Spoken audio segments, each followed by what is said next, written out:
ముఖ్యమంత్రి గారు చెక్ అంటే అది ఈ రాష్ట్రానికి ఆయన హెడ్, అది పాస్ కావాలి కదా. ఒకవేళ అధికారులు తప్పుదో పట్టించిండ్రా, చెక్ బౌన్స్ అయిందా, చెక్ ఏమైనా దారి తప్పిపోయిందా, ఏమైపోయింది, ఎందుకు రైతుల అకౌంట్లో డబ్బులు పట్టలేవో అని నేను అడుగుతాను. అందరికీ రుణమాఫీ అని కొందరికే పరిమితం చేసిండ్రు రేవంత్ రెడ్డి గారు. ఇవాళ 2 లక్షల పైన ఉన్నటువంటి రైతులు చాలా మంది ముఖ్యమంత్రి గారు డబ్బులు కట్టండి మీకు వేస్తామంటే ముఖ్యమంత్రి మాటలు నమ్మి అప్పులు తెచ్చి వడ్డీలకు తెచ్చి డబ్బులు కడితే ఈ రోజుకు వారికి డబ్బు పడడం లేదు. అన్ని పంటలకు బోనస్ అన్నాడు, ఒక్క పంటకే పరిమితం చేసిండు. ఆ ఒక్క పంటలో కూడా సగం పంటకే బోనస్ ఇచ్చిండు రేవంత్ రెడ్డి గారు. పంటల బీమా పేరు మీద రైతుల్ని దగా చేసిండు రేవంత్ రెడ్డి గారు. కౌలు రైతులకు కూడా రైతు భరోసా ఇస్తామని దగా చేసిండు రేవంత్ రెడ్డి గారు. ఉపాధి హామీ కూలీలకు ఏదైతే కొత్త పథకం వీళ్ళు చెప్తున్నారో, ఇందిరమ్మ ఆత్మీయ భరోసా పేరిట చెప్తున్న ఉపాధి హామీ కూలీలకు కూడా దగా చేస్తున్నారు. రైతు భరోసా 15,000 ఇస్తామని చెప్పి ఇవాళ 6,000కే పరిమితం చేసి దగా చేస్తా ఉన్నారు. అంటే అడుగడుగునా దగా చేసి ఇది రైతు వ్యతిరేక ప్రభుత్వము అని చెప్పకనే చెప్తున్నారు. వారి చర్యలు, ఈ ప్రభుత్వం యొక్క చర్యలే చెప్తా ఉన్నాయి ఇది రైతు వ్యతిరేక ప్రభుత్వం అని. ఎన్నికలప్పుడేమో అరచేతిలో వైకుంఠం చూపించి ఎన్నికలు అయిపోయిన తర్వాత రైతులకు మొండి చేయి చూపిస్తున్నాడు ఈ రేవంత్ రెడ్డి గారు. ఈ సందర్భంగా సంక్రాంతి పండుగకు ఊర్లలకు వెళ్తున్నటువంటి మా అన్నదమ్ముళ్ళు అక్కా చెల్లెళ్లకు నేను ఒక విజ్ఞప్తి చేస్తా ఉన్నా. పోయినసారి ఎన్నికల ముందు మీరందరూ కూడా ఊర్లలో పోయారు, కాంగ్రెస్ ప్రభుత్వాన్ని గెలిపించారు. ఇప్పుడు ఒకసారి మీరు ఊర్లలోకి వెళ్తున్నారు పండగకు. మనం అందరం కూడా ముఖ్యంగా వ్యవసాయ కుటుంబాల నుంచి వచ్చిన వాళ్ళమే. తల్లో తండ్రో తాతో నాయనమ్మనో అమ్మమ్మనో వ్యవసాయం నుంచి వచ్చిన కుటుంబాలే కదా మనందరం కూడా. ఒకసారి రైతులతో ఇంటరాక్ట్ కండి.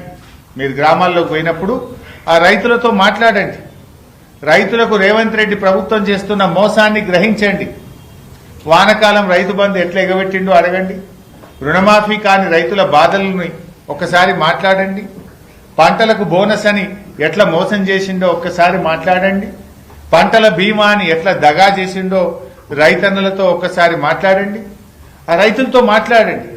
కేసీఆర్ పాలనలో కడుపుల సల్లగదలకుండా రైతుల్ని ఎట్లా కేసీఆర్ గారు కాపాడుకున్నారో, రేవంత్ రెడ్డి గారు 13 నెలల్లో ఎట్లా రైతుల్ని మోసం చేసిండో సంక్రాంతి పండుగకు ఊర్లలోకి వెళ్తున్న మా అన్నదమ్ముళ్ళు అక్క చెల్లెలు రైతులతో చర్చించాలని చెప్పి నేను కోరుతా ఉన్నా. ఎందుకంటే వాస్తవాలు అర్థమవుతాయి ప్రజలకు, వాస్తవాలు ప్రజలకు అర్థమవుతాయి. అంటే ఏ రకంగా రేవంత్ రెడ్డి గారు ఈ రైతుల్ని ఈ ప్రభుత్వాన్ని మోసం చేసిండో కూడా దయచేసి మీరందరూ గ్రామాల్లో చర్చ పెట్టాలని పండగకు ఊరికి వెళ్తున్న వారికి నేను పిలుపునిస్తా ఉన్నా. అన్నిట్లో మోసం. రైతు భరోసా ఇప్పుడైతే 10,000 నేనొస్తే 15,000 అన్నాడు, మోసం.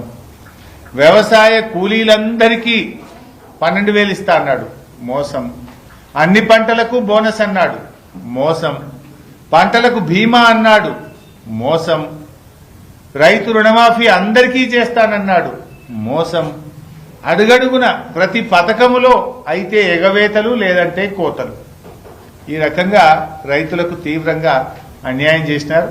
దీని మీద పండగకు ఊళ్ళలకు వెళ్తున్నటువంటి వాళ్ళు రైతులతో చర్చించండి, రైతులకు ధైర్యాన్ని ఇవ్వండి, రైతుల కష్టాలు తెలుసుకొని వారికి భరోసానిచ్చి వాళ్ళు ఈ బీఆర్ఎస్ ప్రభుత్వం ఎట్లా మేలు చేసిందో, కాంగ్రెస్ ఎట్లా మోసం చేసిందో తెలుసుకొని కాంగ్రెస్ మీద పోరాటానికి సన్నద్ధం కావాలి.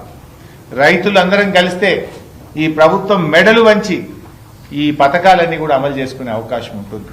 దానికి రైతుల్ని సమాయత్తం చేయాలని చెప్పి నేను కోరుతా ఉన్నాను. ముఖ్యంగా మా జర్నలిస్టులను కూడా నేను కోరేది, ఇంకొక ముఖ్యమైన ఒక పథకంలో పేదలకు బాగా అన్యాయం జరుగుతూ ఉంది. దీన్ని కొద్దిగా మీరు స్ట్రెస్ చేసి హైలైట్ చేసి రాయాలని కూడా కోరుతా ఉన్నా. ఇప్పుడు ఇందిరమ్మ ఆత్మీయ భరోసా అని ఒక పేరు పెట్టారు, పథకం పేరు. ఏంటది? వ్యవసాయ